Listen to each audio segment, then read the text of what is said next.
Friends, मैं हूं राजेश सिंह और आप देख रहे हो आयांश ट्यूटोरियल्स। आज आप इस वीडियो में टेंस का डिटेल्स स्टडी करेंगे। टेंस मीन्स काल।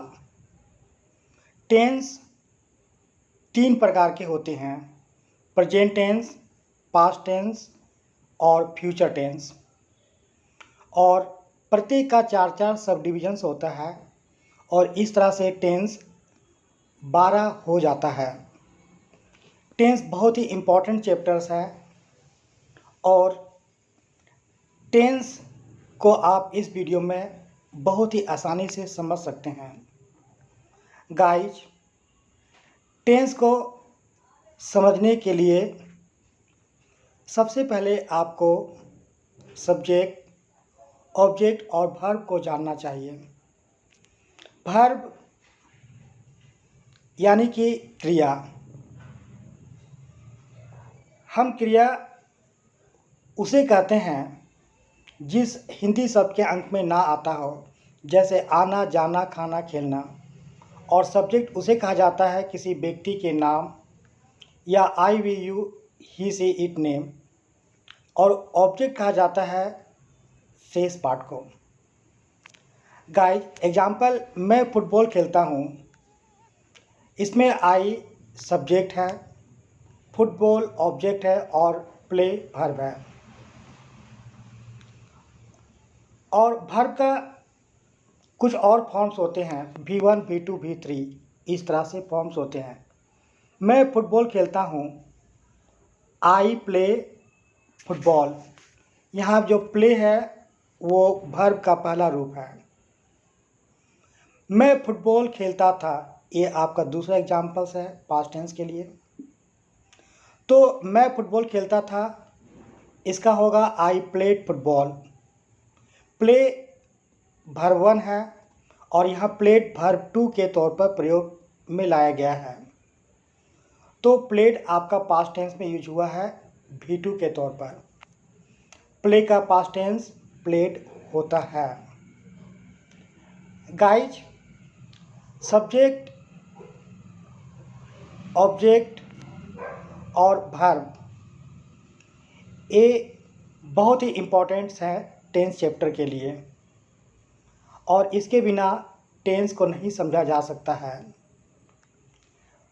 तो 12 टेंस को समझने के लिए आपको सब्जेक्ट, वर्ब और ऑब्जेक्ट अवश्य समझना चाहिए। गाइज, सबसे पहले प्रेजेंट टेंस के अंतर्गत आज हम जानेंगे प्रेजेंट इंडेफिनिट। एग्जाम्पल्स के तौर पर हम अफर्मेटिव, नेगेटिव और इंट्रोगेटिव सेंटेंस को लेंगे। अफर्मेटिव सकारात्मक, नेगेटिव नकारात्मक और इंट्रोगेटिव प्रश्नवाचक, और साथ में इम्पॉर्टेंट रूल्स। जैसे मैं किताबें पढ़ता हूँ, आई रीड बुक्स। इसमें आई सब्जेक्ट है और बुक्स ऑब्जेक्ट है और रीड आपका वर्ब है। तो मैं किताबें पढ़ता हूँ, आई रीड बुक्स। मैं किताबें नहीं पढ़ता हूँ, I do not read books. यहाँ पे फ्रेंड्स डू नॉट का प्रयोग हुआ है नेगेटिव सेंटेंस बनाने के लिए और डू नॉट का प्रयोग करने के बाद वर्ब का पहला रूप लगता है। और अगला एग्जाम्पल्स है फ्रेंड्स, क्या मैं किताबें पढ़ता हूँ, तो इसका इंग्लिश होगा do I read books. Do I read books means क्या मैं किताबें पढ़ता हूँ। यहाँ पे क्या है, इंट्रोगेटिव सेंटेंस है और सेंटेंस डू से शुरू हो रहा है। जब किसी वाक्य में क्या पहले आए तो सेंटेंस हेल्पिंग वर्ब से शुरू होता है, इसलिए डू से सेंटेंस प्रारंभ हुआ है। आई आपका सब्जेक्ट है, डू हेल्पिंग वर्ब है इस एग्जाम्पल में। और फ्रेंड्स, जो डज है ये सिंगुलर सब्जेक्ट के साथ प्रयोग में लाए जाते हैं। अगला एग्जाम्पल, मैं किताबें नहीं पढ़ता हूँ, I do not read books.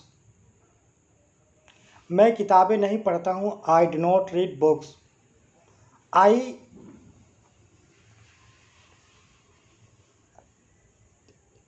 के साथ क्या है, डू नॉट का प्रयोग होता है, जबकि ही सी इट नेम के साथ डज का।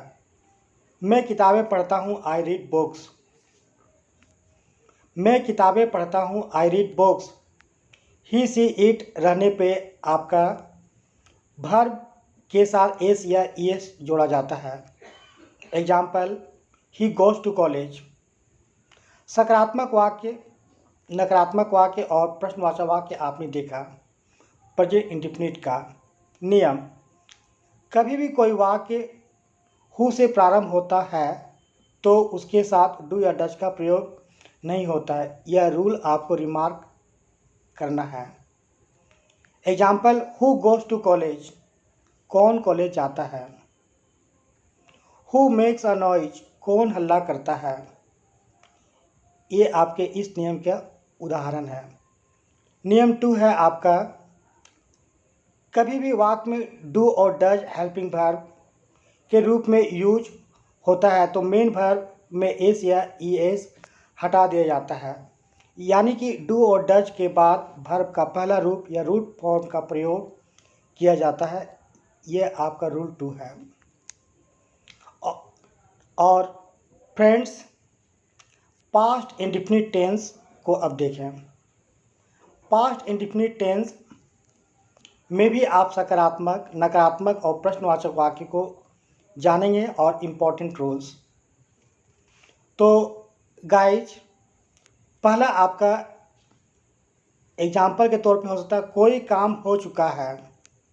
तो जो काम हो चुका होता है ऐसे सेंटेंसेस को पास्ट इंडेफिनिट में डाला जाता है और इसके लिए रूल्स आपके हैं। जो फर्स्ट रूल्स है गाइज, वह है सकारात्मक वाक्यों में वर्ब टू लगेगी, यानी वर्ब टू का प्रयोग होता है। एग्जाम्पल, तुम हिंदी बोलते थे, you spoke Hindi. You subject है, हिंदी ऑब्जेक्ट है और स्पीक का past tense spoke a verb two है। तो यू स्पोक हिंदी, ये आपका इसका एग्जाम्पल्स है। नेगेटिव सेंटेंस, नेगेटिव में गाइज, तुम हिंदी नहीं बोलते थे, तो इसका आंसर होगा you did not speak Hindi. यहाँ पे आपका डिड लग गया है नेगेटिव में और उसके बाद नॉट। तो रूल्स है, सकारात्मक वाक्यों में वर्ब टू का प्रयोग होता है। तुम हिंदी नहीं बोलते थे, you did not speak Hindi. Guys, did का प्रयोग करने के बाद आप पास्ट टेंस में भी स्पीक यानी वर्ब का पहला रूप का प्रयोग करेंगे। स्पोक का प्रयोग करना गलत होगा, यानी पास्ट टेंस का प्रयोग नहीं करेंगे। इंट्रोगेटिव, प्रश्नवाचक। एग्जाम्पल, क्या तुम हिंदी बोलते थे। डू यू स्पीक हिंदी, ये आपका प्रेजेंट टेंस है और पास्ट टेंस में होगा डिड यू स्पीक हिंदी। क्या तुम हिंदी बोलते थे, डिड यू स्पीक हिंदी। तो डू, डज और डिड ये हेल्पिंग वर्ब्स हैं, तो डिड का प्रयोग पास्ट टेंस में होता है और डू डज का प्रेजेंट टेंस में। लेकिन डिड का प्रयोग करने के बाद वर्ब का पहला रूप लगता है, यानी रूट फॉर्म का प्रयोग आप करते हैं। तो यह इसलिए क्या है, यह सेंटेंस डिड से शुरू हुआ है। ये आपका एग्जाम्पल्स है। नेक्स्ट जो रूल्स आपका, सकारात्मक वाक्यों में वर्ब टू लगेंगे, नकारात्मक वाक्यों में सब्जेक्ट के साथ डिड नॉट का प्रयोग किया जाता है और प्रश्नवाचक वाक्यों में डिड सब्जेक्ट के पहले प्रयुक्त होते हैं और हु से प्रारंभ होने वाले वाक्यों में डिड का प्रयोग नहीं करते हैं। ये आपके रूल्स हैं। Examples, who went to college, college कौन गया। यहाँ पे क्या है गाइज, जो वेंट है वो भी टू है, वर्ब का दूसरा रूप, जिसका प्रयोग आपने यहाँ पे किया है। तो यहाँ पे क्या है, हमें हेल्पिंग वर्ब की आवश्यकता नहीं है प्रयोग करने के लिए। तो आपने जाना पास्ट इंडेफिनिट और अब है आपका guys next future indefinite tense. इसका भी हम लोग सकारात्मक, नकारात्मक और प्रश्नवाचक वाक्य को इम्पोर्टेंट रूल्स के साथ जानेंगे। गाइज, भविष्य में होने वाले काम को बताया जाता है इस टेंस में, फ्यूचर इंडेफिनिट टेंस में। जैसे आप हिंदी बोलेंगे, ए भविष्य में बोलने की संभावना है, तो इसका इंग्लिश होगा you will speak Hindi. Guys, modern grammar में सेल और विल का प्रयोग में काफ़ी डिफरेंसेस अब नहीं है। आप सभी जगह धड़ल्ले से केवल विल का प्रयोग कर सकते हैं। तो यू विल स्पीक हिंदी और विल का प्रयोग करने के बाद आप वर्ब का पहला रूप लगाएंगे। नेगेटिव है आप हिंदी नहीं बोलेंगे, तो इसका होगा you will not speak Hindi.